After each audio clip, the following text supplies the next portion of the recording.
Je n'exagère pas, il y a vraiment urgence. Il y a 2 ans, 1% de nos touristes disaient ne pas vouloir recommander Maurice à leurs amis. Ils sont aujourd'hui plus de 10%. Donc le cause causé ne pourra pas renverser cette tendance. C'est clair, il faut vraiment agir. Je suis content d'apprendre que vous affectionnez le cause causé. À écouter le président, j'avais l'impression d'entendre un politicien. La politique est une activité accessible à tous, sans aucune exception et sans aucune discrimination.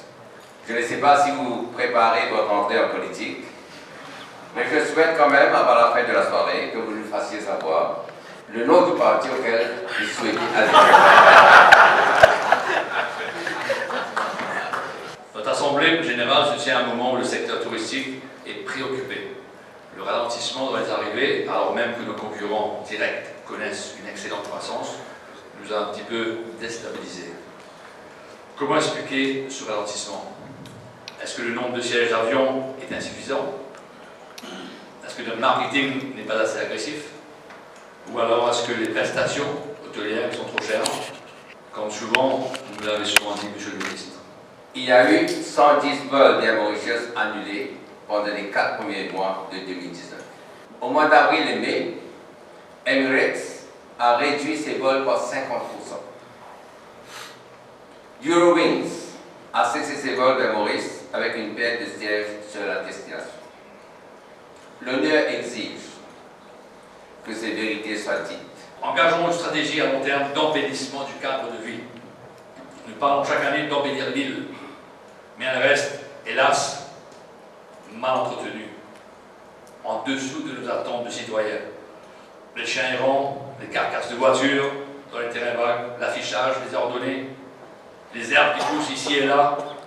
Comment peut-on espérer un commentaire élogieux de la part du touriste sur Facebook ou TripAdvisor face à ce décalage entre la carte postale et la réalité?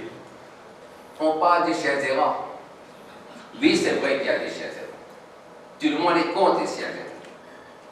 Il y a le gouvernement et les ONG qui font beaucoup d'efforts pour endiguer ce fléau. Mais on a tout le temps vu des chiens errants.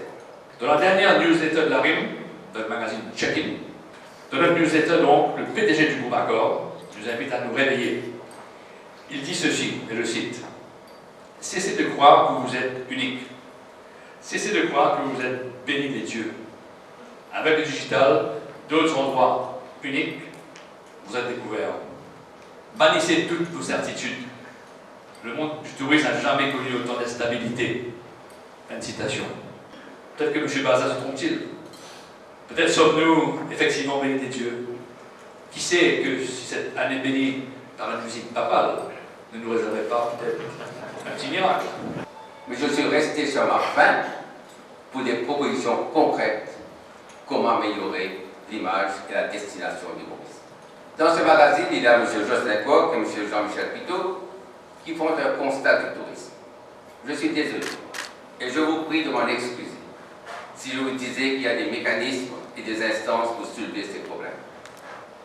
Tout dire en public, selon moi, n'est pas la bonne politique, surtout pour le tourisme. L'ouverture de la main-d'œuvre étrangère est essentielle.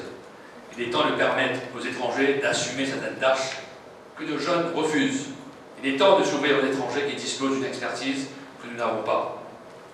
Reparlons de ce fameux digital. Pour exploiter toutes les opportunités de visibilité qu'il nous offre, c'est fondamental de recourir à une expertise pointue. L'avons-nous? On a recours aux travailleurs étrangers pour sauver le textile. On le fait dans le bâtiment pour compléter ces chantiers qui transformeront notre pays. Alors, pourquoi ne pas le faire pour le tourisme, aussi fondamental à notre devenir commun que ces secteurs? Mais quand on parle de manque de main-d'œuvre, je n'ai pas entendu une réflexion qui a été faite sur les raisons pour lesquelles les jeunes boutent le secteur hôtelier. Pour quelles raisons les jeunes acceptent de travailler sur des croisières, loin de leur pays, et n'ont pas accepté de travailler dans leur propre pays? J'ai déjà mentionné dans mon discours, lors de votre dernière Assemblée générale, sur la disparité entre les salaires de tous les grades du secteur touristique. Mesdames et messieurs, soyons réalistes et soyons patriotes. Il y a un silence assourdissant quand les hôtels sont remplis. Mais aussitôt qu'il y a une baisse, tout le secteur se réveille et crie au loup